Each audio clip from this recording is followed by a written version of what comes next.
ಎಲ್ಲರಿಗೂ ನಮಸ್ಕಾರಗಳು. ಈ ದಿನ ವಚನಾರ್ಥ ಚಿಂತನೆಯ ಭಾಗವಾಗಿ ಅಲ್ಲಮ ಪ್ರಭುವಿನ ವಚನಗಳಲ್ಲಿ ಆತ ಪ್ರತಿಪಾದಿಸಿರ್ತಕ್ಕಂಥ ಸೃಷ್ಟಿ ತತ್ವ ಕುರಿತು ಒಂದು ವಿವೇಚನೆಯನ್ನು ಮಾಡೋಣ. ಇಲ್ಲಿ ಸೃಷ್ಟಿ ತತ್ವ ಸಂಬಂಧವಾಗಿ ಗ್ರಾಸವಾದ ವಚನಗಳನ್ನು ನೋಡುತ್ತಾ ಆ ಒಂದು ಕಲ್ಪನೆಯ ಸುತ್ತ ಚರ್ಚೆ. ಬಹುಶಃ ಎಲ್ಲ ಫಿಲಾಸಫಿಗಳಲ್ಲಿ ಇದೊಂದು ಕೇಂದ್ರ ತತ್ವ. ಏನಂದರೆ ಈ ಜಗತ್ ಸೃಷ್ಟಿ ಬಗ್ಗೆ ಆ ಸಿದ್ಧಾಂತ ಯಾವ ದೃಷ್ಟಿ ಧೋರಣೆಯನ್ನು ತಾಳಿದೆ, ಯಾವ ವಿವರಣೆಯನ್ನು ಅದು ನೀಡುತ್ತದೆ ಎನ್ನುವಂಥದ್ದು. ಉದಾಹರಣೆಗೆ ಲೋಕಾಯತ ಪರಂಪರೆಯನ್ನು ನಾವು ತತ್ವಜ್ಞಾನವನ್ನು ವಿವೇಚನೆಗೆ ಒಳಪಡಿಸಿದರೆ ಅಲ್ಲಿ ಪ್ರಧಾನವಾಗಿ ಕಾಣುವಂಥದ್ದು ಸೃಷ್ಟಿ ತತ್ವ, ಕಾಸ್ಮೋಗನಿ. ಅದರ ಸೃಷ್ಟಿ ತತ್ವ ಏನಿದೆ ಅದೇ ಅದರ ಪ್ರಧಾನವಾದ ಒಂದು ಲಕ್ಷಣ. ಈಗ ಪ್ರಭುವಿನಲ್ಲಿ ಏನಿದೆ ಅಂತ ನೋಡೋಣ. ಅಲ್ಲಮ ಪ್ರಭುವಿನ ದೃಷ್ಟಿಯಲ್ಲಿ ಈ ವಿಶ್ವ ಅರ್ಥಾತ್ ಜೀವ ಜಗತ್ತು ಹೇಗೆ ನಿರ್ಮಾಣವಾಯಿತೆಂದು ವಚನಗಳ ಆಧಾರದಿಂದ ಚರ್ಚಿಸ್ತಕ್ಕಂಥದ್ದು ಇಲ್ಲಿ ಉದ್ದೇಶ. ಸೃಷ್ಟಿ ಸಿದ್ಧಾಂತವು ವಚನಕಾರರ ತಾತ್ವಿಕ ನಿಲುವಿನ ಮೇಲೆ ಬೆಳಕು ಚೆಲ್ಲುವುದು ಮಾತ್ರವಲ್ಲ, ಅವರು ತಾವು ನಂಬಿದ ಪರಮಾತ್ಮನಿಗೆ ಯಾವ ಸ್ಥಾನ ನೀಡಿದ್ದಾರೆ, ಈ ಜೀವ ಜಗತ್ತಿಗೂ ಪರಮಾತ್ಮನಿಗೂ ಯಾವ ರೀತಿಯ ಸಂಬಂಧವನ್ನು ಅವರು ಕಲ್ಪಿಸಿದ್ದಾರೆ ಅಂತ ನಾವು ಈ ಚರ್ಚೆಯಲ್ಲಿ ಅರ್ಥ ಮಾಡ್ಕೋಬೋದು. ವಸ್ತುವಿಗಿಂತ ಶಕ್ತಿ, ಚೇತನವೇ ಮೊದಲು ಎಂಬುದು ಶರಣರ ಸೃಷ್ಟಿ ತತ್ವದ ಆಧಾರ ವಚನ. ಅವರು ಐಡಿಯಲಿಸ್ಟ್, ಅವರು ಆದರ್ಶವಾದಿಗಳು. ಅವರು ಉಪಯೋಗಿಸುವ ಪರಿಭಾಷೆ ಮಾತ್ರ ಬೇರೆ. ಈ ಕುರಿತು ಆರಂಭದಲ್ಲಿಯೇ ನಮ್ಮ ಗಮನ ಸೆಳೆತಕ್ಕಂಥ ಕೆಲವು ವಚನಗಳಿವೆ. ಆದಿ ಆಧಾರವಿಲ್ಲದಂದು, ಹಮ್ಮು ಬಿಮ್ಮುಗಳಿಲ್ಲದಂದು, ಸುರಾಳ ನಿರಾಳವಿಲ್ಲದಂದು, ಸಚರಾಚರವೆಲ್ಲ ರಚನೆಗೆ ಬಾರದಂದು, ಗುಹೇಶ್ವರ ನಿಮ್ಮ ಶರಣ ನುದಯಿಸಿದನಂದು ಅಂತೇಳಿ 5ನೇ ವಚನ, ಅಲ್ಲಮ ಪ್ರಭುವಿನ 5ನೇ ವಚನ. ಗುಹೇಶ್ವರ ಲಿಂಗವಿಲ್ಲದಂದು ನಿರ್ಮಾಯನೆಂಬ ಗಣೇಶ್ವರನು ಅಂತೇಳಿ 6ನೇ ವಚನ ಹೇಳ್ತದೆ. ಈ ವಚನ ನಿಸ್ಸಂದೇಹವಾಗಿ ಈ ವಿಶ್ವ ಸೃಷ್ಟಿಯಾಗುವುದಕ್ಕೂ ಮೊದಲೇ ಒಬ್ಬ ಶರಣ ಉದಯಿಸಿದ್ದರ ಬಗ್ಗೆ ಹೇಳುತ್ತದೆ. ಈ ಶರಣ ಯಾರು ಎಂಬುದನ್ನು ಉತ್ತರಿಸುವಲ್ಲಿ 12ನೇ ಶತಮಾನದ ಶರಣರನ್ನು ನಾವು ಕಲ್ಪಿಸಿಕೊಂಡು ಒದ್ದಾಟಕ್ಕೀಡಾಗಬಹುದು. ಶರಣ ಅಂದ ಕೂಡಲೇ ಇವರು ಯಾರು 12ನೇ ಶತಮಾನದ ಅಲ್ಲಮ ಪ್ರಭು, ಬಸವಣ್ಣ ಇಂಥರಿರಬೇಕು. ಆದರೆ ಅಲ್ಲಮ ಪ್ರಭು ಆ ಪರಶಿವನನ್ನೇ ಇಲ್ಲಿ ಶರಣ ಎಂದು ಕರೆದಿದ್ದಾನೆ. ಈ ವಿಶ್ವಕ್ಕೂ ಮುನ್ನ ಚೇತನವೊಂದು ಇತ್ತು, ಆ ಚೇತನವೇ ಈ ಜಗತ್ತನ್ನು ಸೃಷ್ಟಿಸಿತು, ಇಲ್ಲವೇ ತಾನೇ ತನ್ನ ಲೀಲಿಗಾಗಿ ವಿನೋದಕ್ಕಾಗಿ ಜಗತ್ತಾಗಿ ರೂಪ ತಾಳಿತು. ಇದೇ ಕಲ್ಪನೆಯನ್ನು ಸ್ವಲ್ಪ ಹೆಚ್ಚು ವಿಸ್ತರಿಸುತ್ತದೆ ಅಲ್ಲಮ ಪ್ರಭುವಿನ 7ನೆಯ ವಚನ. ಅಯ್ಯ ಜಲಕೂರ್ಮ ಗಜಫಣಿಯ ಮೇಲೆ ಧರೆ ವಿಸ್ತರಿಸಿ ನಿಲ್ಲದಂದು, ಗಗನವಿಲ್ಲದಂದು, ಪವನನ ಸುಳುಹು ಇಲ್ಲದಂದು, ಅಗ್ನಿಗೆ ಕಳೆ ಮೊಳೆ ದೂರದಂದು, ತರುಗಿರಿ ತೃಣಕಾಷ್ಠಾದಿಗಳಿಲ್ಲದಂದು, ಯುಗ ಮಿಗಿಲೆನಿಸಿದ 14 ಭುವನ ನೆಲೆಗೊಳ್ಳದಂದು, ನಿಜವನರಿದೇನೆಂಬ ತ್ರಿಜಗಾಧಿಪತಿಗಳಿಲ್ಲದಂದು, ಅಂದರೆ 3 ಜಗದ ಅಧಿಪತಿಗಳು ಇಲ್ಲದಂದು, ತೋರುವ ಬೀರುವ ಪರಿ ಇಲ್ಲದಂದು, ಆ ಭಾವಭರಿತ ಅಗಮ್ಯ ಗುಹೇಶ್ವರ ನಿರಾಳವು, ಅಂದರೆ ಅದೊಂದು ಮಾತ್ರ ಇತ್ತು ಅಂತ 7ನೇ ವಚನ. ಈ ಮೇಲಿನ ವಚನದಲ್ಲಿ ಆತ್ಮನಿಂದಲೇ ಆಕಾಶ, ಆಕಾಶದಿಂದ ವಾಯು, ವಾಯುವಿನಿಂದ ಅಗ್ನಿ, ಅಗ್ನಿಯಿಂದ ಅಪ್ಪು ಅಂದರೆ ನೀರು, ಆಮೇಲೆ ಪೃಥ್ವಿ ಹುಟ್ಟಿದ ಅನುಕರಣೆಯೇ ಇದೆ. ಈ ವಿಶ್ವವನ್ನು ರಚಿಸಲ್ಪಡುವ ಪಂಚಭೂತಗಳಲ್ಲಿ ಗಗನ ಆಕಾಶ, ಪವನ ಅಂದರೆ ವಾಯು, ಅಗ್ನಿ ಈ 3 ಭೂತಗಳನ್ನು ಮಾತ್ರ ಇಲ್ಲಿ ಉಲ್ಲೇಖಿಸಲಾಗಿದೆ. ಪಂಚಭೂತಗಳಲ್ಲಿ 3 ಭೂತಗಳ ಹೆಸರಲ್ಲಿ ಬಂದಿದೆ. ಈ ಭೂತತ್ರಯಗಳಿಲ್ಲದಕ್ಕೂ ಮುನ್ನವೇ ಅಗಮ್ಯ ಗುಹೇಶ್ವರ ನಿರಾಳವು ಇತ್ತು. ಉಪನಿಷತ್ತಿನಲ್ಲಿ 4ನೇ ಅಧ್ಯಾಯದಲ್ಲಿ ಕೆಲವು ವಿಚಾರಗಳನ್ನು ಗಮನಿಸ್ಬೋದು. ಅತ್ಯಾರಂಭದಲ್ಲಿ ಈ ಜಗತ್ತು ಕೇವಲ ಪುರುಷ ರೂಪದ ಅಂದರೆ ಜೀವನ ರೂಪದ ಆತ್ಮವಾಗಿತ್ತು. ಆತ್ಮವಿದಂ ಅಗ್ರ ಅಸೀತ್ ಪುರುಷವಿಧ, ಈ ಮಾತು ಬರ್ತದೆ. ಸುತ್ತ ನೋಡಿದ ಅವನಿಗೆ ಆತ್ಮ ಹೊರತನ್ಯವೇನೆಂದೂ ಕಾಣಲಿಲ್ಲ. ಅವನು ಮೊದಲಿಗೆ ಉಚ್ಚರಿಸಿದ್ದು ಸೋಹಂ ಅಂದರೆ ನಾನೇ ಅದಾಗಿರುವೆ. ಆದ್ದರಿಂದ ನಾನು ಎಂಬ ಹೆಸರು ಕೊಟ್ಟಿತು ಅಂತೇಳಿ ಸೋಹಂ ಅಂತ. ಅಂದರೆ ಪ್ರಭುವಿನ ನಿಲುವು, ಹಾಗೆಯೇ ಇತರ ಶರಣರ ನಿಲುವು ಕೂಡ ಈ ಜಗತ್ತು ಸೃಷ್ಟಿಯಾಗುವ ಮುನ್ನ ಆತ್ಮ ಚೇತನವೊಂದು ಇತ್ತು ಎಂಬ ಬೃಹದಾರಣ್ಯಕ ಉಪನಿಷತ್ತಿನ ನಿಲುವನ್ನೇ ಸಮ್ಮತಿಸುತ್ತವೆ. ಅದರಲ್ಲಿ ಅನುಮಾನವೇನಿಲ್ಲ. ಇದೇ ರೀತಿಯ ಸೃಷ್ಟಿ ತತ್ವ ಮಂಡಿಸುವ ಇನ್ನೊಂದು ವಚನ 8ನೇದು. ಅದರ ಸಾರ ಹೀಗಿದೆ. ಆ ವಚನ ವಿವರ ಬೇಡ, ಸಾರ ಹೇಳ್ತೀನಿ ನಾನು. ಈ ಜಗತ್ತು ಹುಟ್ಟುವುದಕ್ಕೂ ಮೊದಲು ಆಕಾಶ ಪ್ರಕಾಶವಿಲ್ಲದಂದು, ಸಾಕ್ಷಿ ಸಭೆಗಳಿಲ್ಲದಂದು, ಸಚರಾಚರವೆಲ್ಲ ರಚನೆಗೆ ಬಾರದಂದು ಚೇತನವೊಂದು ಇದ್ದಿತು. ಶರಣರ ದೃಷ್ಟಿಯಲ್ಲಿ ಆ ಚೇತನ ಶಿವ. ಅವನು ನಿರಾಳ ನಿರ್ಮಾಯನಾಗಿದ್ದನು. ಆ ಶಿವನು ಆಧಾರದೊಳಗಣ ವಿಭೂತಿಯನ್ನೇ ತೆಗೆದು ಭೂಮಿಯ ನೆಲೆಗೊಳಿಸಿದ. ಮುಂದಿನ ಸಾಲುಗಳು ಈ ಭೂಮಂಡಲದ ವಿಸ್ತೀರ್ಣ ಇತ್ಯಾದಿಗಳನ್ನು ಅಂಕೆ ಸಂಖ್ಯೆಗಳಲ್ಲಿ ಮಂಡಿಸುತ್ತವೆ. ಹೀಗೆ 50 ಕೋಟಿ ವಿಸ್ತೀರ್ಣ ಭೂಮಂಡಲಕ್ಕೆ ಸುತ್ತಿ ಹರಿದವು ಸಪ್ತ ಸಾಗರಗಳು. 86,97,00,000 ಕಾಲ ಭುವನ ಮಂಡಲಕ್ಕೆ ಉದಯ ಬ್ರಹ್ಮಾಂಡ. 66 ಕೋಟಿ ತಾರಾಮಂಡಲವೆಂದಡೆ ಬೆಳಗಿ ತೋರಿದ 12 ಜ್ಯೋತಿಯ ನಿಲ್ಲಿಸಿ ತೋರಿದ 14 ಭುವನವ. ಈ ಜಗದ ಜಂಗುಳಿಯ ಕಾವ ಗೋವಳ ತಾನಾಗಿ 84 ಲಕ್ಷ ಜೀವರಾಶಿಗಳಿಗೆ ರಾಶಿವಾಳ ತಾನಾಗಿ ಸಕಲದ ಅಳಿವಿನ ಉಳಿವಿನ ನಿಜದ ನಿಲವ ನೋಡಿ ಕಂಡೆನು. ಗುಹೇಶ್ವರ ನಿಮ್ಮ ಶ್ರೀಪಾದಕ್ಕೆ ನಮೋ ಎನ್ನುತ್ತಿದ್ದೆನು ಅಂತೇಳಿ ಈ 8ನೆಯ ವಚನ ಹೇಳ್ತದೆ. ಇಲ್ಲಿ ಉತ್ಪ್ರೇಕ್ಷಿತವಾದ ವರ್ಣನೆ ಇದೆ, ತಾತ್ವಿಕ ಮಹತ್ವದ ಅಂಶಗಳೇನು ಇಲ್ಲ. ಇಲ್ಲಿ ಜಗತ್ತು ಅಸ್ತಿತ್ವಕ್ಕೆ ಬರುವ ಮುನ್ನವೇ ಆ ಪರಶಿವನಿದ್ದ ಎಂಬ ಕಲ್ಪನೆಯನ್ನೇ 860ನೆಯ ವಚನ, ಅಲ್ಲಮ ಪ್ರಭುವಿನ 860ನೆಯ ವಚನ ಅದೇ ಕಲ್ಪನೆಯನ್ನು ನೀಡ್ತದೆ. ಆಕಾಶ ಮಾರುತರಿಲ್ಲದ ಮುನ್ನ, ಅಂಬುಧಿ ಕರ್ಮಠರಿಲ್ಲದ ಮುನ್ನ, ಹರಿಬ್ರಹ್ಮಾದಿಗಳಾರ ನಿಲವಿಲ್ಲದ ಮುನ್ನ, ಹರಿಬ್ರಹ್ಮಾದಿಗಳಾರ ನಿಲವಿಲ್ಲದ ಮುನ್ನ, ಹಿಮಕರ ದಿನಕರ ಸುಳುಹಿಲ್ಲದ ಮುನ್ನ, ಹಿಂದಿಲ್ಲ ಮುಂದಿಲ್ಲ ಮತ್ತೆ ಒಂದೂ ಇಲ್ಲದ ಮುನ್ನ, ಭೋಗೇಶ್ವರನಿದ್ದ ತನ್ನ ತಾನರಿಯದಂತೆ ಅಂತ ಹೇಳ್ತದೆ. ಅದು 860ನೇ ವಚನ. ಇನ್ನು 880ನೇ ವಚನವೂ ಸಹ ವಿಶ್ವದ ಅಸ್ತಿತ್ವಕ್ಕೂ ಮುನ್ನ ಒಂದು ಚೇತನವಿತ್ತೆಂಬುದನ್ನೇ ಅದು ಹೀಗೆ ಹೇಳುತ್ತದೆ. ಆದಿ ಅನಾದಿ 14 ಲೋಕ ಕಾಲಕಲ್ಪಿತ ಮಂತ್ರ ತಂತ್ರ ಓದು ನೇಮ ಸಂಧ್ಯಾ ಸಮಾಧಿ ಮೌಂಜಿ ಕರ್ಮ ನೀರು ನೇಣು ಯಜ್ಞೋಪವೀತ ಹುಟ್ಟದಂದು ಒಬ್ಬ ಶರಣ ಭಕ್ತಿಯ ಮಾಡುತ್ತಿಪ್ಪದ ಕಂಡೆನಯ್ಯ. ಆ ಶರಣನ ಭಕ್ತಿ ಎಂಬ ಚಿತ್ಪಿಂಡದೊಳಗೆ 2800 ಕೋಟಿ ಯೋಜನದುದ್ದದೊಂದು ಮಹಾಲೋಕದಿಂದತ್ತಲರಿಯದಿಪ್ಪ ಷಡು ಸಾದಾಖ್ಯ ನಾಯಕರ ಹೆಂಡಿರೆಲ್ಲ ಓಲೆದೆಗೆದು ಹೋಯಿತ್ತ ಕಂಡೆ ಗುಹೇಶ್ವರ.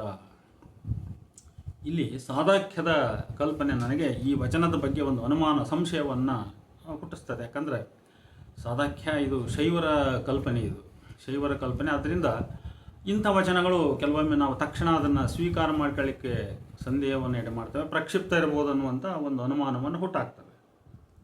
ಇನ್ನು 1012ನೇ ವಚನ ಇದೆ. ಒಂದೆರಡಾದುದ ನಾರೂ ಅರಿಯರು, ಆ ಒಂದು ಒಂದೇ ಆಯಿತು, ತ್ರಿತತ್ವವಾಯಿತು, ವೇದಾತೀತವಾಯಿತು, ಭರಿತವಾಯಿತು, ಪ್ರಾದೇಶಿಕವಾಯಿತು, ಭಕ್ತಿಗೆ ಸಾಧ್ಯವಾಯಿತು, ಅದಕ್ಕೆ ಆಧಾರ ದೇಹವಾಯಿತು. ಹೀಗೆ ವಿವರಿಸಿದ್ದು ಚೇತನಾತ್ಮಕ ಶಿವನನ್ನೇ. ಮುಂದುವರಿದು ಅದು ಅಷ್ಟವಿಗ್ರಹ ಸ್ವರೂಪವಾಗಿರುತ್ತಿಪ್ಪುದು. ಮತ್ತಿರುತ್ತಿದ್ದ ಒಂದು ಮಾಯಾಶಕ್ತಿಯಂ ಕೂಡಿ ಗುಣತ್ರಯಗಳಂ ಕೂಡಿ ನಾನಾತ್ಮ ನೆನೆಸಿಕೊಂಡು ವಿಷಯಾತ್ಮ ಇಂದ್ರಿಯಾತ್ಮ ಭೂತಾತ್ಮ ಜೀವಾತ್ಮ ಪರಮಾತ್ಮ ನೆನೆಸಿಕೊಂಡು ಪ್ರಾಣಾದಿ ವಾಯುಗಳಂ ಕೂಡಿಕೊಂಡು ಜಡ ಪ್ರಕೃತಿಗಳಂ ಹೊತ್ತುಕೊಂಡು ಸಂಕಲ ವಿಕಲ್ಪವೆಂಬ ಸಂಕಲ್ಪ ವಿಕಲ್ಪವೆಂಬ ಉಭಯ ಕರ್ಮಗಳ ಕಲಿಸಿ ನಾನಾ ಯೋನಿ ಪ್ರಾಪ್ತವಾಗುತ್ತಿದ್ದು ಲೋಕಾದಿ ಲೋಕಗಳೊಳು ತೊಳಲಿ ಬಳಲಿ ತನ್ನ ಮೊದಲ ಕೂಡುವ ಪ್ರಕಾರಂ ಬಯಸಿ ನಾನಾ ವಿಧದಿಂ ಹರಸಿ ಹರಿವು ತಿಪ್ಪರು ಅಖಿಳ ಜೀವಿಗಳೆಲ್ಲರೂ ಇದ ಬೆರಸಿದ ಸಂಗನ ಬಸವಣ್ಣನ ನೆನೆದು ಶರಣೆಂದು ಶುದ್ಧವಾದನು ಕಾಣ ಗುಹೇಶ್ವರ ಅಂತ. ಈ ವಚನ ಸೃಷ್ಟಿ ತತ್ವಕ್ಕೆ ಸಾಂಖ್ಯ ತತ್ವದ ಪ್ರಭಾವವಿದೆ. ಇಲ್ಲಿ ಮಾಯೆ ಎಂದರೆ ಶಕ್ತಿ, ಪ್ರಕೃತಿ. ಪುರುಷನು ತ್ರಿಗುಣಾತ್ಮಕ ಪ್ರಕೃತಿಯನ್ನು ಕೂಡಿ ನಾನಾತ್ವದ ವಿಶ್ವದ ಸೃಷ್ಟಿಗೆ ಕಾರಣವಾಯಿತೆಂಬ ಕಲ್ಪನೆ ಇಲ್ಲಿದೆ. ಪ್ರಶ್ನೆ ಎಂದರೆ ಅಲ್ಲಮನು ಸಾಂಖ್ಯರ ಪುರುಷ ಪ್ರಕೃತಿ ಕಲ್ಪನೆಗಳನ್ನು ಒಪ್ಪಿಕೊಂಡಿದ್ದರೆ ಅಲ್ಲಮ ಪ್ರಭುವು ಅದ್ವೈತದಿಂದ ಪ್ರಭಾವಿತರಾದಾಗ್ಯೂ ದ್ವೈತಾದ್ವೈತಗಳೆರಡನ್ನೂ ಟೀಕಿಸುತ್ತಾರೆ, ತತ್ವಮಸಿಯನ್ನು ಅಲ್ಲಗಳೆಯುತ್ತಾರೆ. ಈ ಹಿನ್ನೆಲೆಯಲ್ಲಿ ನನಗೆ ಈ ಥರದ ಸೃಷ್ಟಿ ಸಿದ್ಧಾಂತಕ್ಕೆ ಅಲ್ಲಮರು ಎಷ್ಟು ಕಾರಣ ಎಂಬ ಪ್ರಶ್ನೆ ಹುಟ್ಟುತ್ತದೆ. ಅಲ್ಲದೆ ವಚನ ಭಾಷೆ ಅಲ್ಲಮ ಪ್ರಭುವು ಏನನ್ನೇ ಚರ್ಚಿಸಿದರೂ ಕಟುಶಾಸ್ತ್ರಿಕ ಪರಿಭಾಷೆಗಳಲ್ಲಿ ಚರ್ಚಿಸುವುದು ಬಹಳ ಅಪರೂಪ. ಅವರದೇನಿದ್ದರೂ ಕಾವ್ಯ ಭಾಷೆ, ರೂಪಾತ್ಮಕ ಪ್ರತಿಮೆಗಳ ಭಾಷೆ. ಉದಾಹರಣೆಗೆ ಪೃಥ್ವಿ, ಅಪ್ಪು ಇತ್ಯಾದಿ ತತ್ವಗಳನ್ನು ಪ್ರಸ್ತಾಪಿಸಿದರೂ ಅದನ್ನು ಬಹಳ ಮಾರ್ಮಿಕವಾದ ಶೈಲಿಯಲ್ಲಿ ಹೇಳುವ ಅಲ್ಲಮ ಪ್ರಭುವಿನ 267 ವಚನ ಅಥವಾ 261ನೇ ವಚನವನ್ನು ನಾವು ನೋಡ್ಬೋದು. ಅವರ ಭಾಷೆ ನಮಗೆ ಯಾಕೆ ಇದು ಅಂತ. ಪಂಚೀಕೃತವೆಂಬ ಪಟ್ಟಣದೊಳಗೆ ಈರೈದು ಕೇರಿ 4-5 ವೀಥಿ ಅಲ್ಲಿ ಹಾವ ಕಂಡೆ, ಹಿಂಡುಗಟ್ಟಿ ಆಡುವ ಮದಗಜವ ಕಂಡೆ, ಕೇಸರಿಯ ಕಂಡು ಮನ ಬೆದರಿತ್ತು ನೋಡ, 3 ಅರಸಿಂಗೆ 25 ಪರಿವಾರ, ಅಂಜದೆ ಬೆಳಗಾಯಿತು ಗುಹೇಶ್ವರ ಅಂತ. ಇದು 261ನೇ ವಚನ. ವಿಸ್ತಾರದ ಭಯದಿಂದ 267ನೇ ವಚನ ಇಲ್ಲಿ ಕೈಬಿಟ್ಟಿದೆ. ನೋಡಿ, ಇಲ್ಲಿ ಭಾಷೆ ನೋಡಿದರೆ ಈ ವಚನ ಭಾಷೆಗೂ ಮೇಲಿನ ವಚನ ಭಾಷೆಗೂ ಭಾಳ ವ್ಯತ್ಯಾಸ ಅನ್ನಿಸ್ತದೆ. ಅದರಿಂದ ಆ ಥರದ ವಚನಗಳು ಅಂದರೆ ಭಾಳ ತೀರ ಕಟುಶಾಸ್ತ್ರಿಕ ಭಾಷೆ, ಭಾಳ ಲಂಬಾಗಿರ್ತಕ್ಕಂಥ ವಚನಗಳು, ಪ್ರತಿಮೆಗಳಿಲ್ಲದಂಥ ವಚನಗಳು, ಇವು ಅಲ್ಲಮ ಪ್ರಭುವಿನವಲ್ಲ ಅಂತ ಅನ್ನುವಂಥ ಅನುಮಾನ ನಮಗೆ ಹುಟ್ಟುತ್ತದೆ. ಸಾಂಖ್ಯದ ಸ್ಪಷ್ಟ ಪ್ರಭಾವ ಸಾಕ್ಷಿಸುವ ಇನ್ನೊಂದು 1204ನೇ ವಚನ ಇದನ್ನು ಮುಂದೆ ಅವಲೋಕಿಸಲಾಗಿದೆ. ಇದೇ ಸೃಷ್ಟಿಯ ವಿಚಾರವನ್ನೇ ಸರಳವಾದ ಕಾವ್ಯ ಭಾಷೆಯಲ್ಲಿ ಮಂಡಿಸುತ್ತದೆ 16ನೇ ವಚನ. ಪರಮಾತ್ಮನು ಭೂಮಂಡಲವೆಂಬ ನೆಲದ ಬೊಂಬೆಯನ್ನು ಮಾಡಿ ಅದಕ್ಕೆ ಜಲದ ಬಣ್ಣವನ್ನು ಉಡಿಸಿರುವನು. ಹಲವು ಪರಿಆಶ್ರಮದಲ್ಲಿ ಉಲಿವ ಗೆಜ್ಜೆಯ ಕಟ್ಟಿ, ಅಂದರೆ ವಿವಿಧ ಬಗೆಯ ವಿಭಿನ್ನ ಜೀವಿಗಳು ನೆಲೆಸಿರುವ ಆಶ್ರಮಗಳನ್ನು ಅಥವಾ ನೆಲೆಗಳನ್ನು ಸೃಷ್ಟಿಸಿ ಅಲ್ಲಿ ಬಗೆ ಬಗೆಯ ಜೀವನ ನಾಟಕದ ಸದ್ದಿನ ಗೆಜ್ಜೆಯ ಸಪ್ಪಳ ಕೇಳಿಸುತ್ತಿದ್ದಾನೆ. ವಾಯು ಮತ್ತು ಅಗ್ನಿಯ ಕೂಟಕ್ಕೆ ಅರಳೆಲೆಯ ಶೃಂಗಾರವ ಮಾಡಿ, ಅಂದರೆ ಪ್ರಾರಬ್ಧ ಕರ್ಮದ ಶೃಂಗಾರವ ಮಾಡಿ ಈ ಜೀವನ ನಾಟಕವನ್ನಾಡಿಸುವ ಯಂತ್ರವಾಹಕನು ಆ ಶಿವನು. ಬಯಲ ಕಂಬಕ್ಕೆ ತಂದು ಸಯವೆಂದು ಪರವ ಕಟ್ಟಿದಡೆ ಸಯವದ್ವಯವಾಯಿತು. ಹಾಗೆ ಸೃಷ್ಟಿಸಲ್ಪಟ್ಟ ಜೀವನ ನಾಟಕವನ್ನು ಅರ್ಥಾತ್ ಸಂಸಾರವನ್ನು ಬಯಲ ಕಂಬಕ್ಕೆ ತಂದು, ಅಂದರೆ ಸರ್ವವನ್ನು ತ್ಯಾಗ ಮಾಡಿದ ಭಕ್ತಿಯ ಕಂಬಕ್ಕೆ ತಂದು ಇದು ಸೂಕ್ತವೆಂದು ಪರಕ್ಕೆ ಬಂಧಿಸಿದಾಗ ಆ ಸಯ ಅಂದರೆ ಬ್ರಹ್ಮವು ಅದ್ವಯವಾಯಿತು, ಎಂದರೆ ದ್ವೈತ ಅಥವಾ ದ್ವಂದ್ವ ಅಳಿದು ಐಕ್ಯ ಸ್ಥಿತಿ ಮೂಡಿತು ಎಂದು ಅರ್ಥ. ಸ್ವಲ್ಪ ಹೆಚ್ಚು ಕಡಿಮೆ ಇದೇ ಪರಿಕಲ್ಪನೆ ಅಭಿವ್ಯಕ್ತಿಗಳಲ್ಲಿ ಇಂಥದೇ ಸೃಷ್ಟಿ ತತ್ವ ಹೇಳುತ್ತದೆ ಅಲ್ಲಮ ಪ್ರಭುವಿನ 900ನೇ ವಚನ. ಈ ಕಲ್ಪನೆಗೆ ವಿಭಿನ್ನವಾಗಿ ಪ್ರಕೃತಿ ಮೊದಲಿಗೆ ಹುಟ್ಟಿ ನಂತರ ಆ ಪ್ರಕೃತಿಯು ಪುರುಷನೊಂದಿಗೆ ಕೂಡಿಕೊಂಡು ಅದರಿಂದ ಈ ಜೀವ ಜಗತ್ತು ಹುಟ್ಟಿತೆಂದು ಪರೋಕ್ಷವಾಗಿ ಸೃಷ್ಟಿ ವಿಚಾರ ಮಂಡಿಸತಕ್ಕಂಥ 2 ವಚನಗಳಿವೆ. ಗಂಡಗಿಂದ ಹೆಂಡತಿ ಮುನ್ನವೇ ಹುಟ್ಟಿ ಗಂಡಗಿಂದ ಕಿರಿಯಾದಳು, ಆ ಹೆಂಡತಿಯೇ ಒಡ ಹುಟ್ಟಿದಳಾದಳೆಂಬುದು ಕೇಳಿ ಗಂಡಗಿಂದ ಹೆಂಡತಿ ಮುನ್ನವೇ ಹುಟ್ಟಿ ಗಂಡಗಿಂದ ಕಿರಿಯಾದಳು, ಆ ಹೆಂಡತಿಯೇ ಒಡ ಹುಟ್ಟಿದಳಾದಳೆಂಬುದ ಕೇಳಿ ಆ ಗಂಡ ಸಂಗವ ಮಾಡಿದರೆ ಇಬ್ಬರಿಗೊಂದು ಮಗು ಹುಟ್ಟಿತ್ತಲ್ಲ. ಆ ಹುಟ್ಟಿದ ಮಗುವ ತಾಯಿ ಮುದ್ದಾಡಿದಡೆ ತಾಯ ತೆಕ್ಕೈಸುತ್ತಿದ್ದೇನು ಹೇಳ. ತಾಯಿ ಎದ್ದು ಪತಿಭಕ್ತಿಯ ಮಾಡಿತ್ತ ಕಂಡು ಗುಹೇಶ್ವರ ಲಿಂಗಕ್ಕೆ ಭಕ್ತಿ ಪರಿಣಾಮವಾಯಿತು ಅಂತೇಳಿ 80ನೇ ವಚನ. ನೋಡಿ, ಇದು ಅಲ್ಲಮನ ಭಾಷೆ. ಇದು ಅಲ್ಲಮ ಪ್ರಭು ಈ ಶೈಲಿಯಲ್ಲಿ ಹೇಳಬಲ್ಲ. ಇವುಗಳನ್ನು ನಾವು ಸುಲಭವಾಗಿ ನಂಬಬಹುದು. ಈ ವಚನದ ಸ್ವಾರಸ್ಯಕರ ಸಂಗತಿ, ಗಂಡಗಿಂತ ಮೊದಲೇ ಹುಟ್ಟಿದ ಸ್ತ್ರೀ ಗಂಡಗಿಂತ ಕಿರಿಯಾದಳು, ಮತ್ತು ಆಕೆ ಅವನಿಗೆ ಒಡ ಹುಟ್ಟಿದವಳು, ಆದರೂ ಅವರು ಸಂಗಮ ಮಾಡಿದರು, ಒಡ ಹುಟ್ಟಿದವಳಾದರು. ಆ ಸಂಘದಿಂದ ಒಂದು ಮಗು ಹುಟ್ಟಿತು. ಆ ಮಗುವನ್ನು ಮುದ್ದಾಡಿದರೆ ಆ ಮಗುವೇ ಮತ್ತೆ ತಾಯಿಗೆ ಗಂಡನಾಗಿ ಅವಳನ್ನು ತೆಕ್ಕೈಸುತ್ತದೆ. ಈಗ ಆಕೆ ಹೆತ್ತ ಮಗನೇ ಅವಳಿಗೆ ಮತ್ತೆ ಪತಿಯಾದ. ಆಕೆ ಅವನಿಗೆ ಪತಿಭಕ್ತಿ ಮಾಡಿದಳು. ಹೀಗೆ ಗುಹೇಶ್ವರ ಲಿಂಗಕ್ಕೆ ಭಕ್ತಿ ಪರಿಣಮಿಸಿತೆಂದು ಈ ವಚನ ಸಾಧಿಸುತ್ತದೆಯಾದರೂ ಅದರ ಒಡಲೊಳಗೆ ಚರ್ಚಿತವಾದದ್ದು ಮಾತ್ರ ಸೃಷ್ಟಿಯ ವಿಚಾರವೇ. ತಾಯಿ ಮಗನ ಸಂಬಂಧವೇ ಸತೀಪತಿಯ ಸಂಬಂಧವಾಗುವ ಈ ಕಲ್ಪನೆಯು ಉಪನಿಷತ್ತಿನಲ್ಲಿ ಚಿತ್ರಿತವಾದ ಅದಿತಿ ಪ್ರಜಾಪತಿ ಸಂಬಂಧವನ್ನು ಇಲ್ಲಿ ಹೋಲುವುದದು. ಅದಿತಿ ದಕ್ಷ ಬ್ರಹ್ಮ ಇವರ ಸಂಬಂಧ ಕೂಡ ಇದೇ ಥರ ಬರ್ತದೆ ಅಲ್ಲಿ. ಅದರಿಂದ ಇಂಥದೇ ಕಲ್ಪನೆಯನ್ನು ಮಂಡಿಸುವ ಇನ್ನೊಂದು ವಚನ ಹೀಗಿದೆ: ಶರಣು ಶರಣಾರ್ಥಿ ಎಲೆ ತಾಯೇ, ಧರೆಯಾಕಾಶ ಮನೆಗಟ್ಟದಂದು, ಹರಿವ ಅನಿಲ ಅಗ್ನಿ ಜಲ ಮಳೆ ದೋರದಂದು ಹುಟ್ಟಿದಳೆಮ್ಮವ್ವೆ, ಅದಕ್ಕೆ ಮುನ್ನವೇ ಹುಟ್ಟದೆ ಬೆಳೆದ ನೆಮ್ಮಯ್ಯ. ನೋಡು, ಅದಕ್ಕೆ ಮುನ್ನವೇ ಹುಟ್ಟದೆ ಅವನು ಹುಟ್ಟಿಲ್ಲ, ಪರಮಾತ್ಮನಿಗೆ ಹುಟ್ಟದೆ ಬೆಳೆದ ನೆಮ್ಮಯ್ಯ. ಈ ಇಬ್ಬರ ಬಸಿರಲ್ಲಿ ಬಂದೆ ನಾನು, ಎನ್ನ ತಂಗಿಯರೈವರು ಮೊರೆಗೆಟ್ಟು ಹೆಂಡಿರಾದರೆನಗೆ, ಕಾಮ ಬಾಣವ ತಾಗದೆ ಅವರ ಸಂಗಮ ಮಾಡಿದೆನು.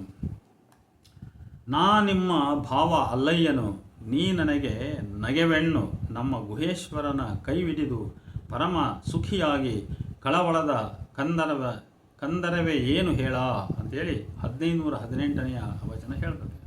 ಇಲ್ಲಿ ಅವ್ಯ ಅಂದರೆ ಇಲ್ಲಿ ಪ್ರಕೃತಿ, ಅಯ್ಯ ಅಂದರೆ ಪುರುಷ.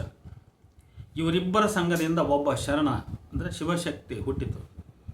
ಈ ಶಿವಶಕ್ತಿಯು ಪಂಚಭೂತಗಳೊಂದಿಗೆ ಕಾಮವಿರಹಿತ ಸಂಬಂಧವನ್ನು ಮಾಡಿತದು.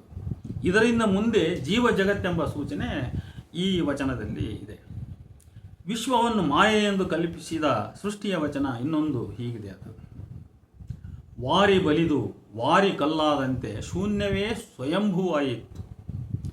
ಆ ಸ್ವಯಂಭುಲಿಂಗದಿಂದಾಯಿತು ಮೂರ್ತಿವೆತ್ತು, ಆ ಮೂರ್ತಿಯಿಂದಾಯಿತು ವಿಶ್ವೋತ್ಪತ್ತಿ, ಆ ವಿಶ್ವೋತ್ಪತ್ತಿಯಿಂದಾಯಿತು ಸಂಸಾರ, ಆ ಸಂಸಾರದಿಂದಾಯಿತು ಮರವೇ, ಆ ಮರವೇ ಎಂಬ ಮಹಾಮಾಯೆ ವಿಶ್ವದ ಮುಸುಕಿದಲ್ಲಿ ಅಂದರೆ ಆ ವಿಶ್ವವನ್ನು ಆವರಿಸಿದಲ್ಲಿ ನಾ ಬಲ್ಲಿದರೆಂಬ ಅರು ಹಿರಿಯರೆಲ್ಲ ತಾಮಸಕ್ಕೊಳಗಾಗಿ ಮೀನಕೇತನನ ಬಲೆಗೆ ಸಿಲುಕಿ ಮಾಯೆಯ ಬಾಯ ತುತ್ತಾದರಲ್ಲ ಗುಹೇಶ್ವರ ಅಂತೇಳಿ 1502ನೇ ವಚನ.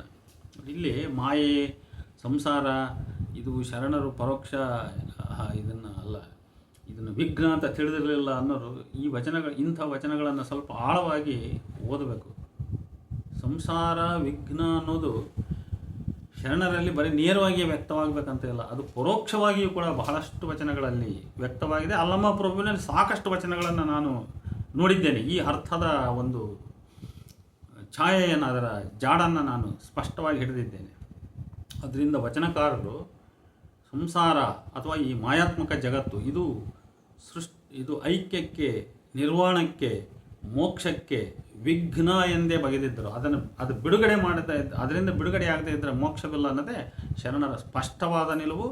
ಅದು ಅನೇಕ ವಚನಗಳಲ್ಲಿ ಬಹಳ ಪರೋಕ್ಷವಾಗಿ ಅಲ್ಲಮ ಪ್ರಭುವಿನಲ್ಲಿಯೇ ವ್ಯಕ್ತವಾಗಿದೆ. ಅದನ್ನು ಬಹಳ ವಚನ ನೋಡಿದ್ದೇನೆ ನಾನು. ಆದಿಗೆ ಅನಾದಿಗೆ ಭೇದ ಉಂಟೆ, ಆದಿಲಿಂಗ ಅನಾದಿ ಶರಣನೆಂಬುದು ತನ್ನಿಂದ ತಾ ಮಾಡಲಾಯಿತು. ಧರೆಯಾಕಾಶ ಭುವನಗಳು ಹುಟ್ಟದ ಮುನ್ನ ಅನಾದಿ ಪರಶಿವನು ತಾನೇ ತನ್ನ ಲೀಲಿಗೆ ಸಾಕಾರವ ಧರಿಸಿದಡೆ ಆ ಸಾಕಾರವೇ ಈ ಸಾಕಾರವಾಯಿತು. ಅಂದರೆ ಈ ಪ್ರಪಂಚವನ್ನು ತನ್ನ ಲೀಲಿಗಾಗಿಯೇ ಪರಮಾತ್ಮ ಸೃಷ್ಟಿಸಿ ತಾನೇ ಆ ಜಗತ್ತಿನ ರೂಪವಾದ ಅಂತ. ಹೌದಾ? ಇನ್ನು ಶಕ್ತಿ ವಿಶಿಷ್ಟಾದ್ವೈತಗಳ ವಿಚಾರ ನಾವು ನಿನ್ನೆ ಹಿಂದಿನ ವಿಡಿಯೋದಲ್ಲಿ ಚರ್ಚೆ ಮಾಡಿದ್ವಿ. ಇದು 882ನೇ ವಚನ. ಇಲ್ಲಿ ಸ್ಪಷ್ಟವಾಗುವಂತೆ ಸಾಕಾರ ಜಗತ್ತು ಹುಟ್ಟುವ ಮೊದಲು ನಿರಾಕಾರ ಶಕ್ತಿ ಅನಾದಿ ಶರಣ ಪರಶಿವ ತನ್ನಿಂದ ತಾನೇ ಸೃಷ್ಟಿಯಾಗಿದ್ದ. ಅವನಿಗೆ ಯಾರೂ ಸೃಷ್ಟಿಕರ್ತರಿಲ್ಲ. ಆ ಪರಶಿವ ಶರಣನು ತನ್ನ ಲೀಲೆಗಾಗಿ ಈ ಸಾಕಾರ ಲಿಂಗವಾದ, ಅಂದರೆ ಈ ಪ್ರಪಂಚವಾದ. ಆದ್ದರಿಂದ ಅನಾದಿ ಪರಶಿವನಿಗೂ ಆದಿಲಿಂಗಕ್ಕೂ ಭಿನ್ನವಿಲ್ಲ ಎಂದು ಅಲ್ಲಮ ಪ್ರಭು ಹೇಳುತ್ತಾರೆ.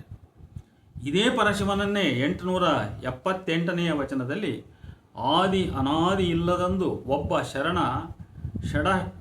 ಷಡಕ್ಷರವನು ಷಡುಸ್ಥಳವನ್ನು ಒಳಗೊಂಡು ಇರ್ದನಯ್ಯ ಎಂದು ಹೇಳಿ ಈ ಪರಶಿವ ಶಕ್ತಿಯೊಂದಿಗೆ ಹೇಗೆ ಕೂಡಿಕೊಂಡಿದ್ದನೆಂದು ವಿವರಿಸಿದ್ದಾರೆ. ಆ ಪರಶಿವನ ಮೂಲ ಜ್ಞಾನವೇ ಪಂಚಶಕ್ತಿಗಳಾಗಿ ತೋರಿ ಬೆರೆಸಿದ್ದವು. ಆ ಕಾರಣಕ್ಕೆ ಶರಣನ ಅಂದರೆ ಪರಶಿವನ ಪರಮಶಾಂತಿ ಭಕ್ತಂಗೆನೆಯಾಗಿ ತೋರಿ ಬೆರೆಸಿದ್ದಳು. ಹೀಗೆ ನೋಡಿ, ಆಕೆ ಭಕ್ತಂಗೆನೆಯಾಗಿ ತೋರಿ ಬೆರೆಸಿದ್ದಳು. ಹೀಗೆ ಶಕ್ತ್ಯಾತ್ಮಕ ಪರಶಿವ ಶರಣನ ಮಹಾಬೆಳಗು ಷಡುಸ್ಥಲ ಬ್ರಹ್ಮಿಗಳಾಗಿದ್ದಿತು. ಹಾಗೆಯೇ ಅದು ಷಡುಸ್ಥಲ ಭಕ್ತರನ್ನು ಒಳಗೊಂಡಿದ್ದಿತು. ಈ ಕಾರಣಕ್ಕಾಗಿಯೇ ಶರಣನೊಳಡಗಿದ ಸುವಾಕುವಕ್ಷರ, ಲಿಂಗ, ಪ್ರಣವ, ಮಂತ್ರ, ಚಕ್ರ, ಕಮಲ, ಸತ್ಕ್ರಿ, ಭಸಿತ, ರುದ್ರಾಕ್ಷಿ ಇಂತಿವೆಲ್ಲ ಶರಣರ ಭಕ್ತಿ ಪರಿಕರಗಳು ಆ ಪರಶಿವದೊಳಗೆ ಅಡಗಿದ್ದವು ಎಂದು ಹೇಳುವ ಮೂಲಕ ಅಲ್ಲಮನು ಈ ಭುವಿಯ ಮೇಲಿನ ಶರಣರು ಆ ಅಗೋಚರ ಶಕ್ತಿಯಾದ ಪರಶಿವನ ಅಂಶಿಕರೆಂದು, ಆ ಪರಶಿವನು ಮೂಲತಃ ಒಬ್ಬ ಶರಣನೇ ಎಂದು ಇಲ್ಲಿ ಪ್ರತಿಪಾದಿಸಿದ್ದಾರೆ. ಇಲ್ಲೇ ನಮ್ಮ ಕಣ್ಣಿಗೆ ಕಾಣ್ತಲ್ಲ ಈ ಶರಣರು, ಜಂಗಮರು, ಇವರೆಲ್ಲರೂ ಆ ಪರಶಿವನ ಮೂರ್ತ ರೂಪಗಳಿವರು, ಅವರ ಅವತಾರಿಗಳು ಅಂತ ಹೇಳ್ತಾರೆ. ಇದೇ ಕಲ್ಪನೆಯನ್ನು 880ನೇ ವಚನವೂ ಕೂಡ ಹೇಳುತ್ತದೆ. ಕುತೂಹಲದ ಅಂಶವೆಂದರೆ ಆದಿ ಅನಾದಿ 14 ಲೋಕ ಇತ್ಯಾದಿ ಹುಟ್ಟದಂದು ಇದ್ದ ಮಹಾಶರಣ ಭಕ್ತಿಯನ್ನು ಮಾಡುತ್ತಿದ್ದನೆಂದು ಹೇಳ್ತಕ್ಕಂಥದ್ದು. ನೋಡಿ, ಆ ಮಹಾಶರಣ ಅವನಿಗೂ ಭಕ್ತಿ ಮಾಡ್ತಾ ಇದ್ದ. ಅಂದರೆ ಶರಣ ಮತ್ತು ಶರಣಭಕ್ತಿ ಈ ಜಗತ್ತಿಗೂ ಪೂರ್ವದ್ದೆಂಬುದು ಅಲ್ಲಮ ಪ್ರಭುವಿನ ಅಭಿಮತ. ಅಂದರೆ ಭಕ್ತಿ ಅಂತಕ್ಕಂಥದ್ದು ಆ ಪರಮಾತ್ಮನಿಗೂ ಬಿಟ್ಟದ್ದಲ್ಲ ಅಂತ. 1204ನೇ ವಚನದಲ್ಲಿ ಸೃಷ್ಟಿ ವಿಚಾರ ಮೇಲಿನ 2ಕ್ಕಿಂತಲೂ ಹೆಚ್ಚು ಸುಸ್ಪಷ್ಟವಾಗಿ ವ್ಯಕ್ತವಾಗಿದ್ದು, ಇಲ್ಲಿ ಸಾಂಖ್ಯದ ಪ್ರಭಾವವಿದೆ. ಸೃಷ್ಟಿಗೂ ಮುನ್ನ ಏನೊಂದು ಇರಲಿಲ್ಲ ಎಂಬುದು ವೇದಾಂತದ ಮೂಲ ಕಲ್ಪನೆಯೇ. ನ ಅಸದ್ ನ ಉಸದ್, ನ ಅಸದ್ ನ ಉಸದ್. ಇದು ಡೈಸನ್ ಅಂತಕ್ಕಂಥವನು ತನ್ನ ಉಪನಿಷತ್ ಕುರಿತ ಕೃತಿಯಲ್ಲಿ ಬರೆದಾನೆ 128ನೇ ಪುಟದಲ್ಲಿ. ಅದೇ ರೀತಿ ಅಲ್ಲಮ ತತ್ವಾತತ್ವಗಳಿಲ್ಲದಂದು, ಸಾಕ್ಷಿ ಸಭೆಗಳಿಲ್ಲದಂದು, ಏನೇನಿಲ್ಲದಂದು ಬಯಲು ಬಲಿವೊಂದು ಈ ಬಿಂದುವಾಯಿತು. ಆ ಬಿಂದು ಅಕ್ಷರತ್ರಯ ಗದ್ದಿಗೆಯಲ್ಲಿ ಕುಳ್ಳಿರಲು ಲೋಕದ ಉತ್ಪತ್ತಿಯಾಯಿತು. ಅಕ್ಷರತ್ರಯ ಎಂದರೆ ತತ್ ತ್ವಂ ಅಸಿ, ತತ್ವಮಸಿ ಅಂತ. ತತ್ ತ್ವಂ ಅಸಿ ಅಂದರೆ ದಟ್ ಆರ್ ದೌ ಅಂತ. ಅದು ನೀನೇ ಆಗಿರುವಿ, ಆ ಬ್ರಹ್ಮವೇ ನೀನು ಆಗಿರುವಿ ಅಂತ. ಬ್ರಹ್ಮ ನೀನು ಬೇರೆ ಬೇರೆ ಅಲ್ಲ, ಆ ಬ್ರಹ್ಮವೇ ನೀನು ಆಗಿರುವಿ. ಇದು ತತ್ವಮಸಿ ಸಿದ್ಧಾಂತ. ಇದು ಎಂಬ ಅಕ್ಷರತ್ರಯದ ಗದ್ದಿಗೆಯ ಮೇಲೆ ಕುಳಿತಾಗ, ಅಂದರೆ ತತ್ವಮಸಿಯ ಅಕ್ಷರದ ಮೇಲೆ ಕುಳಿತಾಗ, ಆ ಗದ್ದಿಗೆಯ ಮೇಲೆ ಕುಳಿತಾಗ ಈ ಲೋಕವು ಸೃಷ್ಟಿಯಾಯಿತು. ಬಹುಶಃ ಸೃಷ್ಟಿಯ ಸದ್ದಿನ ಅರ್ಥಾತ್ ನಾದದ ಬಲದಿಂದ ಒಬ್ಬ ಶರಣ ಹುಟ್ಟಿದ. ಆ ಶರಣನಿಂದ ಪ್ರಕೃತಿ ಹುಟ್ಟಿತು. ನೋಡಿ, ಮೊದಲು ಶರಣ ಹುಟ್ಟಿದ, ಶರಣನಿಂದ ಪ್ರಕೃತಿ, ಮಾಯೆ, ಶಕ್ತಿ ಹುಟ್ಟಿತು. ಈ ಪ್ರಕೃತಿಯೇ ಕಲೆ. ಹೀಗೆ ಅಲ್ಲಮ ಪ್ರಭು ಶಿವನ ಸ್ವರೂಪವನ್ನು ನಾದ ಬಿಂದು ಕಲೆ ಎಂಬ ತ್ರಿಯತ್ವದಲ್ಲಿ ಗುರುತಿಸಿದ್ದಾರೆ. ಆ ಪ್ರಕೃತಿಯಿಂದ ಈ ಲೌಕಿಕಗಳು ಸೃಷ್ಟಿಯಾದವು. ಇದೇ ಸೃಷ್ಟಿ ತತ್ವದ ಪರಿಕಲ್ಪನೆಗಳನ್ನು ಚನ್ನಬಸವಣ್ಣ ಬಹಳ ಗೋಜಲಾಗಿ ಮಂಡಿಸಿದ್ದಾರೆ. ಈ ಲೌಕಿಗಳನ್ನು ತಿಗಳೆದು ನಿಜದಲ್ಲಿ ನಿವಾಸಿಯಾಗಿಪ್ಪ ಗುಹೇಶ್ವರ ನಿಮ್ಮ ಶರಣ ಸಂಗನ ಬಸವಣ್ಣ ಎಂದು ಬಸವಣ್ಣನವರನ್ನು ಸ್ಮರಿಸಿದ್ದಾರೆ ಅಲ್ಲಮ ಪ್ರಭು. ಈ ವಚನದಲ್ಲಿ ಗಮನಿಸಬೇಕಾದಂತಹ ಸಂಗತಿ, ಅಲ್ಲಮರ ಮೇಲೆ ವೇದಾಂತ ಮತ್ತು ಸಾಂಖ್ಯ ಇವೆರಡರ ಪ್ರಭಾವವೂ ಇದೆ ಎಂಬತಕ್ಕಂಥದ್ದು. ಈ ಸಂಬಂಧವಾಗಿ ಗಮನಿಸಲೇಬೇಕಾದಂಥ ಮತ್ತೆ ಕೆಲವು ವಚನಗಳು 1349, 1350, 1411. ಇವುಗಳಲ್ಲಿ ಮೊದಲನೆಯ 1349ನೇ ವಚನದಲ್ಲಿ ಮತ್ತೆ ಸೃಷ್ಟಿ ತತ್ವವನ್ನು ಮತ್ತು ಲಯವನ್ನು ವಿಸ್ತೃತವಾಗಿ ಮಂಡಿಸಲಾಗಿದೆ. ವಿಶ್ವ ಸೃಷ್ಟಿಗೂ ಮುನ್ನವಿದ್ದದ್ದು ಸ್ವಯಂ ಲೀಲೆಯಿಂದ ಪರಬ್ರಹ್ಮವೆನಿಸಿದ ಅನಿರ್ವಚನೀಯ ಪರವಸ್ತು. ಅದು ಕುಳವಾಯಿತ್ತು. ಕುಳ ಎಂದರೆ ಮೂಲ ರಹಸ್ಯ ಎಂಬರ್ಥಗಳಲ್ಲದೆ ಯೋನಿ ಎಂಬರ್ಥವೂ ಕೂಡ ತಾಂತ್ರಿಕ ಮೂಲದಲ್ಲಿದೆ. ಈ ಕುಳದಿಂದ ಆತ್ಮನೆಂಬ ಲಿಂಗಸ್ಥಳವಾಯಿತು. ಆ ಕುಳವು ಆತ್ಮನೆಂಬ ಸ್ಥಳದೊಳಗೆ ಲೀನವಾಗಿ ಸ್ಥಳ ಕುಳ ಎಂಬ ಭೇದವಳಿಯಿತು. ಈ ಅಭೇದ ಸ್ಥಿತಿ ಹೇಗಾಯಿತೆಂದರೆ, ವಾಗ್ಮನ ಖಗೋಚರವಾದ ಪರಬ್ರಹ್ಮದಿಂದ ಭಾವದಿಂದ ಜ್ಞಾನದಿಂದ ಮನದಿಂದ ಬುದ್ಧಿಯಿಂದ ಚಿತ್ತದಿಂದ ಅಹಂಕಾರ, ಹೀಗೆ 6 ತತ್ವಗಳು ಉತ್ಪತ್ತಿಯಾದವು. ಈ ತತ್ವದ ವೈರುಧ್ಯವನ್ನು ಅಲ್ಲಮನ ಈ ಸಾಲಿನಲ್ಲಿ ಕಾಣಬಹುದು. ಈ 6 ಕೆಟ್ಟಲ್ಲದೆ ವಾಗ್ಮನ ಖಗೋಚರವಾದ ಪರಬ್ರಹ್ಮವಾಗಬಾರದು. ಅಂದರೆ ಪರಬ್ರಹ್ಮದಿಂದಲೇ ಹುಟ್ಟಿದ ಈ 6 ನಾಶವಾಗದೆ ಕೆಡದೆ ಪರಬ್ರಹ್ಮವಾಗಬಾರದು ಎಂದರೆ ವೈರುಧ್ಯವಲ್ಲವೇ ಇದು? ಈ 6ನ್ನು ಕೆಡಿಸಲೆಂದೇ 6 ಸ್ಥಳವಾದವಂತೆ. ಹೇಗೆಂದರೆ ಅಹಂಕಾರ ಒಡಗಿದ ಪರಿಣಾಮ ಭಕ್ತಸ್ಥಳ, ಅಹಂಕಾರ ಒಡಗಿದ ಪರಿಣಾಮ ಭಕ್ತಸ್ಥಳ, ಚಿತ್ತ ಒಡಗಿ ಮಹೇಶ ಸ್ಥಳ, ಬುದ್ಧಿ ಎಡಗಿ ಪ್ರಸಾದಿ ಸ್ಥಳ, ಮನವೊಡಗಿ ಪ್ರಾಣಲಿಂಗಿ ಸ್ಥಳ, ಜೀವನ ಗುಣ ಸಂದಾಗ ಶರಣಸ್ಥಳ, ಭಾವ ನಿರ್ಭಾವವಾಗಿ ಐಕ್ಯ ಸ್ಥಳ. ಇಲ್ಲಿ ಒಂದು ಬದಲಾವಣೆ ಕಾಣುತ್ತದೆ. ಜ್ಞಾನ ಕೈಬಿಟ್ಟು ಅದರ ಸ್ಥಾನಕ್ಕೆ ಜೀವನ ಗುಣ ಸೇರಿಸುವುದಲ್ಲದೆ ಅದು ಅಡಗದೆ ಕೆಡದೆ ಶರಣಸ್ಥಳವಾಗುತ್ತದೆ. ಹೀಗೆ ಅಲ್ಲಮ ಪ್ರಭು ಕ್ಷಿಪ್ರವಾಗಿ ಪರಬ್ರಹ್ಮದಿಂದ ಷಟ್ಸ್ಥಳಗಳಿಗೆ ಬಂದೇ ಬಿಡುತ್ತಾನೆ.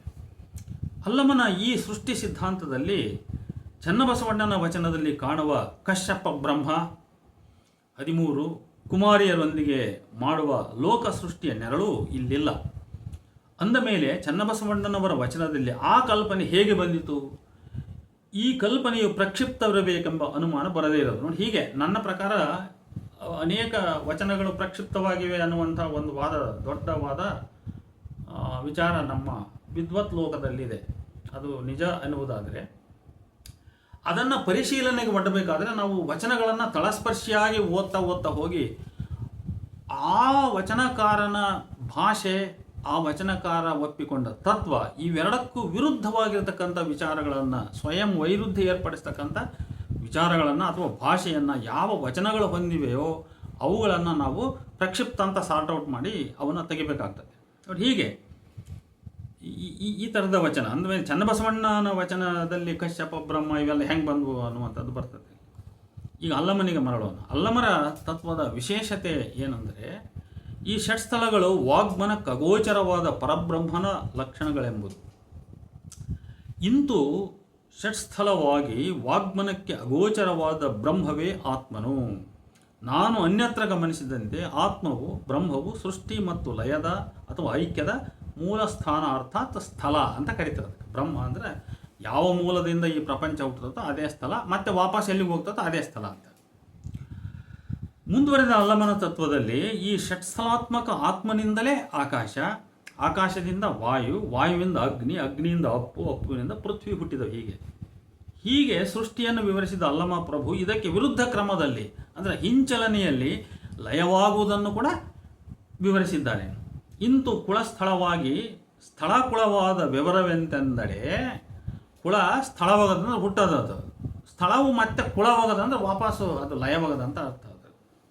ಪೃಥ್ವಿ ಅಪ್ಪಿನೊಳಕ್ಕೂ, ಅಪ್ಪು ಅಗ್ನಿಯೊಳಕ್ಕೂ, ಅಗ್ನಿಯು ವಾಯುವಿನೊಳಕ್ಕೂ, ವಾಯು ಆಕಾಶದೊಳಕ್ಕೂ, ಆಕಾಶವು ಆತ್ಮನೊಳಕ್ಕೂ, ಆತ್ಮವು ಪರಶುವಿನೊಳಕ್ಕೂ ಅಡಗಿದವು ಅಂತ. ನೋಡಿ, ಹಿಂಗೆ ಇವರು ವಿಕಾಸ ಕ್ರಮದಲ್ಲಿ ಸೃಷ್ಟಿಯಾಗುವ ಮತ್ತು ಅದೇ ವಿಕಾಸ ಕ್ರಮದಲ್ಲಿ ಪ್ರಳಯ ಅಥವಾ ಲಯವಾಗುವಂಥದ್ದನ್ನು ಹೇಳ್ತಾರೆ. ಯಾರು ವಚನಕಾರರು ಅಥವಾ ಉಪನಿಷತ್ ಸಿದ್ಧಾಂತಗಳಲ್ಲೂ ಕೂಡ ಇಂಥದ್ದೊಂದು ಇದು ಇದೆ. ಪೃಥ್ವಿ ಭವೇತ್ ಜಲೇ ಎಂಬ ಸಂಸ್ಕೃತ ಶ್ಲೋಕದ ನಂತರ ಆತ್ಮನು ಪರಬ್ರಹ್ಮದೊಳಡಗಿ ನಿಂದಿತ್ತು ಗುಹೇಶ್ವರ ಅಂತೇಳಿ ಇಲ್ಲಿಗೆ ಮುಕ್ತಾಯ ಮಾಡ್ತಾನೆ. ಅಲ್ಲಮ ಪ್ರಭುವಿನ 1350ನೇ ವಚನದಲ್ಲಿ ಮತ್ತೆ ಸೃಷ್ಟಿ ತತ್ವವನ್ನು ವಿವರಕ್ಕೆ ಎತ್ತಿಕೊಳ್ಳಲಾಗಿದೆ.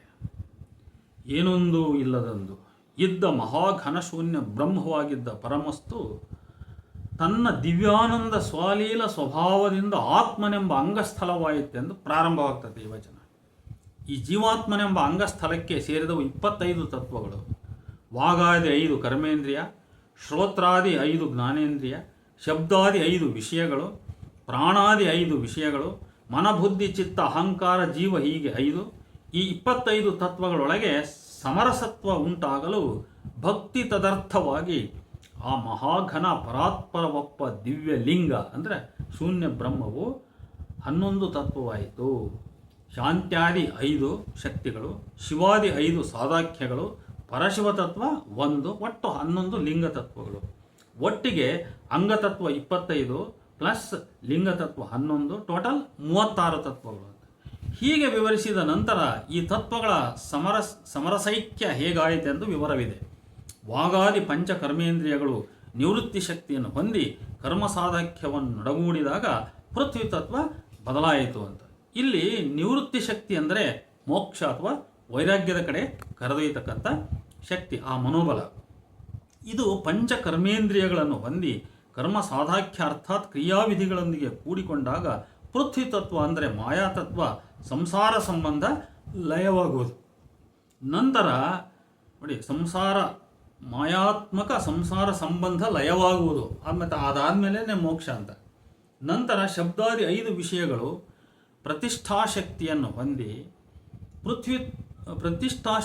ಹೊಂದಿ ಕರ್ತೃ ಸಾಧಾಖ್ಯವನ್ನು ನೊಡಗೂಡಿದಾಗ ಅಪ್ಪು ತತ್ವ ಬದಲಾಗುವುದು. ಇದೇ ರೀತಿ ಪಂಚ ಜ್ಞಾನೇಂದ್ರಿಯಗಳು ವಿದ್ಯಾಶಕ್ತಿಯನ್ನು ಹೊಂದಿ ಮೂರ್ತಿ ಸಾಧಾಖ್ಯವನ್ನು ಕೂಡಿದಲ್ಲಿ ತೇಜತತ್ವ ಬಯಲಾಗುವುದು. ಇದೇ ರೀತಿ ವಾಯು, ಮನ, ಬುದ್ಧಿ, ಚಿತ್ತ, ಅಹಂಕಾರಗಳೆಂಬ 5 ಜೀವಗಳು, ಆಕಾಶ, ಹೀಗೆ ಪಂಚವಿಂಶಂತಿ ತತ್ವಗಳು ಲಿಂಗೈಕ್ಯವಾಗುವವು. 11 ಲಿಂಗ ತತ್ವಗಳು ಒಂದೊಂದನೊಡಗೂಡಿ ಏಕಾರ್ಥವಾದಲ್ಲಿ ಕುಳಸ್ಥಳ ಒಡಗಿತ್ತು. ನಂತರ ಮಹಾಘನಲಿಂಗವು ವಾರೆಕಲ್ಲು ಕರಗಿ ನೀರಾದಂತೆ ತನ್ನ ಪರಮಾನಂದದಿಂದಲೇ ಸರ್ವಶೂನ್ಯವಾಯಿತು ಎಂದು ಲಯ ಪ್ರಕ್ರಿಯೆಯನ್ನು ಇಲ್ಲಿ ವಿವರಿಸಲಾಗಿದೆ.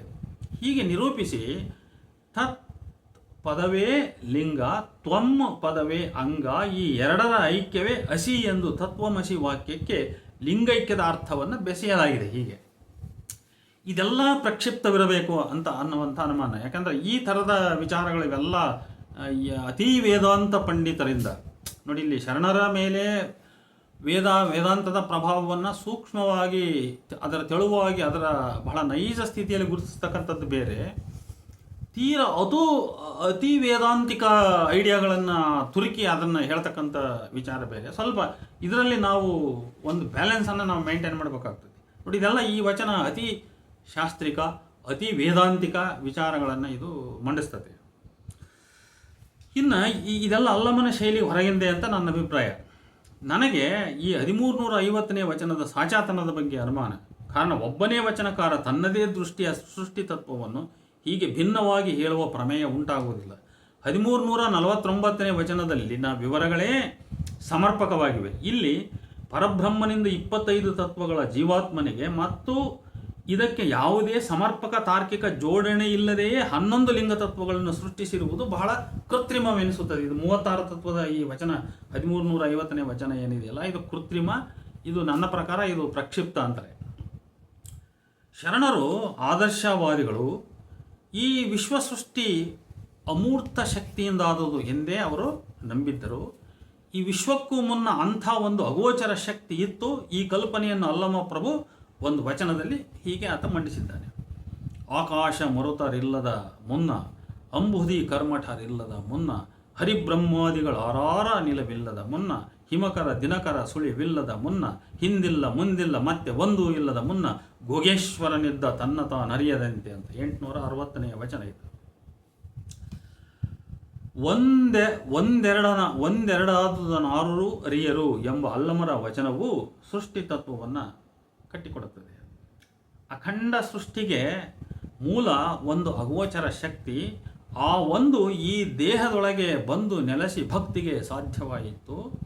ಅದು ಅಷ್ಟವಿಗ್ರಹ ಸ್ವರೂಪ ತಾಳಿತು, ಮಾಯಾಶಕ್ತಿಯನ್ನು ಕೂಡಿತು, ಗುಣತ್ರಯಗಳ ಕೂಡಿ ನಾನಾತ್ಮನೆನ್ನಿಸಿಕೊಂಡು ಮುಂದೆ ವಿಷಯಾತ್ಮಕ, ಇಂದ್ರಿಯಾತ್ಮಕ, ಭೂತಾತ್ಮಕ, ಜೀವಾತ್ಮಕ, ಪರಮಾತ್ಮ ಎನ್ನಿಸಿಕೊಂಡು ಪ್ರಾಣಾದಿ ವಾಯು ಕೂಡಿಕೊಂಡು ಜಡ ಪ್ರಕೃತಿ ಹೊತ್ತುಕೊಂಡು ಸಂಕಲ್ಪ ವಿಕಲ್ಪವೆಂಬ ಉಭಯ ಕರ್ಮಗಳ ಕಲ್ಪಿಸಿ ನಾನಾ ಯೋನಿಗಳಲ್ಲಿ ಸಂಭವಿಸಿ ಮತ್ತೆ ತಮ್ಮ ಮೊದಲಿನ ಶಕ್ತಿಯೊಂದಿಗೆ ಕೂಡುವ ಸಂಕಲ್ಪ ಹೊಂದಿದ ನಾನಾ ಜೀವಿಗಳಿಗೆ ಕಾರಣವಾಯಿತೆಂದು ಹೇಳುತ್ತದೆ 1012ನೇ ವಚನ. ಇಷ್ಟು ನಾವು ಅಲ್ಲಮ ಪ್ರಭುವಿನ ಸೃಷ್ಟಿ ಮೀಮಾಂಸೆ, ಸೃಷ್ಟಿ ತತ್ವವನ್ನು ನಾವು ಒಪ್ಪಿಕೋಬಹುದು.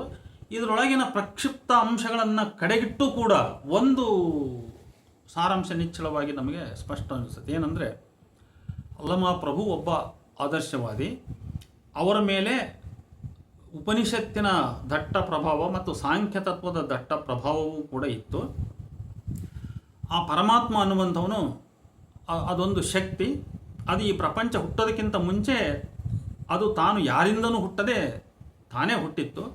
ತನ್ನ ಸ್ವಯಂ ಲೀಲೆಗಾಗಿ ಈ ಜಗತ್ತಾಗಿ ಮಾರ್ಪಟ್ಟಿತು. ಅದರೊಳಗಿನ ಒಳವಿವರಗಳು ಬೇರೆ ಬೇರೆ 25 ತತ್ವ 30 ಇತ್ಯಾದಿ ತತ್ವಗಳ ವಿಚಾರ ಏನೇ ಇರಲಿ, ಅಂಥ ಕೆಲವು ಕೃತ್ರಿಮ ಪ್ರಕ್ಷಿಪ್ತ ವಚನಗಳ ಐಡಿಯಾಗಳನ್ನು ನಾವು ಬಿಟ್ಟಾಗಲೂ ಕೂಡ, ಇದು ಅಲ್ಲಮ ಪ್ರಭುವಿಂದ ಅಲ್ಲ ಅಂತ ಬಿಟ್ಟಾಗಲೂ ಕೂಡ, ಅಲ್ಲಮ ಪ್ರಭು ಭಾರತೀಯ ಮೀಮಾಂಸೆಯ ಸಾಂಖ್ಯ ಮತ್ತು ವೇದಾಂತ ಪರಂಪರೆಯ ಮುಖಾಂತರವೇ ಮಾತಾಡುತ್ತಿದ್ದಾನೆ ಅನ್ನುವಂಥದ್ದನ್ನು ನಾವಿಲ್ಲಿ ಸರಳವಾಗಿ ಈ ರೀತಿಯ ಒಂದು ಚರ್ಚೆಯ ಆಧಾರದಿಂದ ಹೇಳಬಹುದು ಅಂತ ಅನಿಸ್ತದೆ.